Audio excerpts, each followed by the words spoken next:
আলহামদুলিল্লাহ আমাদের ছোট্ট খামারটি আবার আস্তে আস্তে বড় হচ্ছে।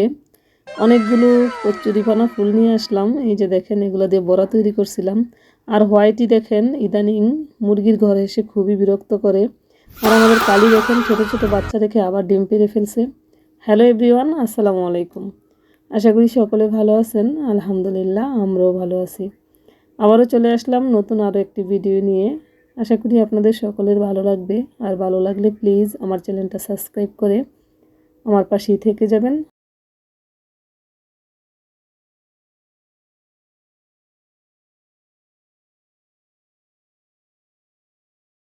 এই যে আজকের ভিডিওটাও সকাল সকাল শুরু করলাম। আর আমাকে কাজ করতে দেখে দেখেন আমার আনায়া পরিটাও হচ্ছে সে রুম ওয়াশ করতেছে। সে কাগজ দিয়ে একটা ঝাড়ু বানাইছে, ওটা দিয়ে হচ্ছে সে নাকি ফার্নিচার ক্লিন করবে। তো আমি সকাল সকাল হচ্ছে প্রথমে ঘরের কাজকর্ম দিয়ে শুরু করলাম। আর আজকে হচ্ছে স্যাটারডে, যেহেতু আজকে স্কুল বন্ধ, চিন্তা করলাম যে ফার্নিচারগুলো একেবারেই মোছা হয় না, আর না মুছতে মুছতে মনে হয় যে পুরানো হয়ে যাচ্ছে। তো আজকে হচ্ছে আমি যে সবগুলো ফার্নিচার মুছে ঘরের কাজকর্মগুলো দিয়ে ভিডিওটা শুরু করলাম। আর আমাদের খামারের এখন বর্তমান কি অবস্থা সব কিছু আপনাদের সাথে শেয়ার করব। এই ক্লিনজারটা কিনছি কয়েকদিন আগে, আনায়া হচ্ছে এটা ধরে শুধু সব কিছু ক্লিন করে একেবারে শেষ করে ফেলছে। আজকে ফ্রিজ ক্লিন করতে গিয়ে দেখলাম যে এটা অর্ধেকের বেশি অলরেডি সে ফেলাই দিছে। আমি যখন বাসায় না থাকি সে এগুলা দিয়ে হচ্ছে খেলা করে, মানে তার জন্য ঘরে কোনো জিনিস এখনও রাখা যায় না। ফ্রিজটা হচ্ছে একেবারে নোংরা হয়ে গেছে উপরে আর কি। তো চিন্তা করলাম অনেক দিন ধরে ওয়াশ করা হয় না, তো এই জন্য হচ্ছে আমি ফ্রিজ ক্লিন করে তারপর হচ্ছে দেন আমি চলে আসছি বারান্দায় এত পরিমাণ ধুলা পড়ে। এখানে আমি কিছু শোপিস রাখছিলাম, তো শোপিসগুলো আমি কয়েকদিন রাখি আর প্রচুর ধুলা পড়ে এই টেবিলের উপরে। ধুলা প্রতিদিন সকালে দেখি যে ধুলা একেবারে সাদা হয়ে যায়, আর এগুলো ক্লিন করতেও খুব কষ্ট হয়। এই জন্য হচ্ছে আমি সমস্ত কিছু ঘরে উঠে ফেলছি। আর এখানে শুধু আমাদের বই খাতাগুলোই রাখি আর কি।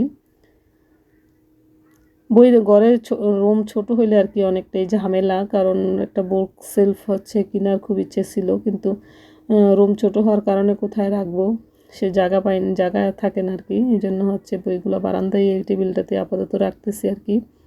আর এই কচুরিপানা ফুলগুলো খুবই সুন্দর লাগতেছে, এগুলো হচ্ছে কালকে নিয়ে আসছিলাম।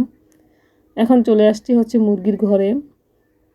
সবাই একটু মাশাল্লাহ বলবেন। আলহামদুলিল্লাহ এবার হচ্ছে আমাদের আস্তে আস্তে মুরগির ঘর কিন্তু আবারও ভরে যাচ্ছে মুরগিতে। আর এই যে হোয়াইটির গল্পটা আজকে শেয়ার করব আপনাদের সাথে। হোয়াইটির কাণ্ড দেখলে আপনারা অবাক হয়ে যাবেন। সে সারাক্ষণ হচ্ছে মুরগির ঘরে ঢুকে বসে থাকে মুরগির সাথে, মানে এই যে মুরগির ঘর এটা, সেই ঘরের এই রুমটার ভিতরে ঢুকে ঢুকে বসে থাকতো। এই জন্য আমরা এখানে একটা খাঁচা দিছি। খাঁচা দেওয়ার পরে সে এখানে ডিম পারে, এখানে বাচ্চা ফুটে ফেলছে।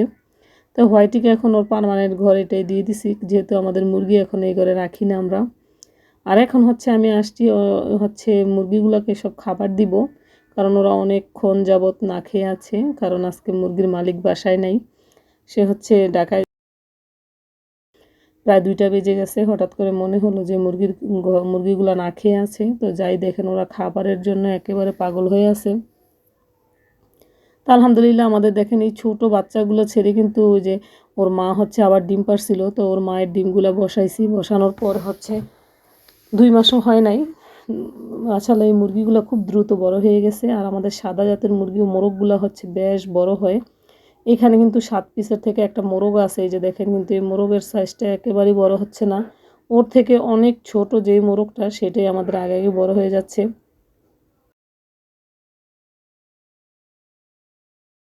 তো এক এক করে আমি প্রত্যেকটা খোপে এখন হচ্ছে খাবার দিয়ে দিব। আর আমরা কিন্তু মুরগিকে ভুট্টা ভাঙা আর ধানটাই খাইয়ে থাকি, কারণ অন্যান্য জিনিস খাওয়াই না, ফিট একেবারেই দেই না আমরা মুরগিকে। আর এই যে আমাদের কালির অবস্থা দেখে তো আমার মেজাজটাই খারাপ হয়ে গেছে। এত ছোট ছোট এই বাচ্চাগুলোর বয়স মাত্র 2 মাস, এখনই সে ডিম পাড়া শুরু করে দিছে দেখেন। আজকে নিয়ে হচ্ছে সে 3টা ডিম অলরেডি পেড়ে ফেলছে। তো আমার তো খুবই টেনশন লাগতেছিল যে সে কিছুদিন পরে হচ্ছে এই বাচ্চাগুলোকে ঠোকরাবে। অলরেডি সে ডিম পাড়া শুরু করছে, তো এখনও পর্যন্ত কিন্তু সে বাচ্চাগুলো তার নিজের কাছেই রাখতেছে। এটা একটা তার ভালো গুণ বলা চলে। সে হচ্ছে মানে কোনো বাচ্চাকে এখনও পর্যন্ত তার কাছ থেকে দূরে সরায় নেই। তো যতদিন পর্যন্ত সে রাখে কাছে ততদিন পর্যন্তই আমরা রাখবো। আর কালি হচ্ছে সে খুব দ্রুত মানে ডিম পেড়ে ফেলে, বাচ্চা ছেড়ে দেয়। এই জন্য সুবিধাও আছে অসুবিধাও আছে। অসুবিধাটা হচ্ছে যখন বাচ্চাগুলোকে ছেড়ে দেয় তখন বাচ্চাগুলো টিকানো সম্ভব হয় না। এই জন্য আর কিছুদিন পরে ছাড়লে হয়তো বাচ্চাগুলো আরেকটু বড় হয়ে যেত। তো যাক, কিছুই করার নাই। তো আমি হচ্ছে এখানে সবগুলা খোপে খাবার দিলাম, আর এই কবুতরটাকেও একটু খাবার দিয়ে দিলাম। তো আমি জানতাম না এটা নাকি এখন খাবার খাবে না। আর এদিকে আনায় আমাকে ডাকাডাকি করতেছিল, দেখেন সে আমার জন্য ফুল নিয়ে আসছে, কোথা থেকে যেন জবা ফুল নিয়ে আসছে, লাল আর সাদা, খুবই সুন্দর। তো সে আমাকে খুব সুন্দর করে দিল ফুলটা।